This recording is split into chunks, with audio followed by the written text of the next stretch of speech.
నేటి మంచి మాట, ఇతరులను ఓదార్చడం అనేది భగవంతుడు మనకు ఇచ్చిన వరం.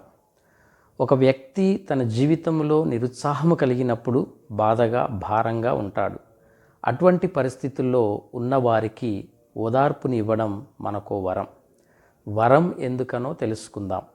ఇతరులను ఓదార్చడం, వారి బాధను తొలగించటానికి మనం చేసే ఓ చిన్న ప్రయత్నం దైవ స్వభావం. ఆ అదృష్టాన్ని మనం తీసుకోవడం వరం కాదా? అవును, వరమే. మన బాధలలో, మన కష్టాలలో మనం దేవునికి విన్నవించుకుంటాం. ఆ దేవుడు సహాయపడతారని, తప్పనిసరిగా ఆ భగవంతుడు మనల్ని మన బాధల నుండి విడిపిస్తారు కదా. అలాగే మనం కూడా మనకు తెలిసిన వారు ఎవరైనా బాధపడుతూ ఉంటే వారి నిరుత్సాహాన్ని, బాధను తొలగించటానికి మన ప్రయత్నం మనం చేద్దాం. అటువంటి వారికి సహాయపడదాం, వారి భారాన్ని తీసివేద్దాం. దైవ స్వభావమును కలిగి జీవించుదాం. బాధలో, నిరుత్సాహములో బాధపడే వారిని చూస్తూ నాకెందుకులే, మనకెందుకులే అనుకొని ఊరకోకుండా వారిని ఓదార్చగలుగుదాం.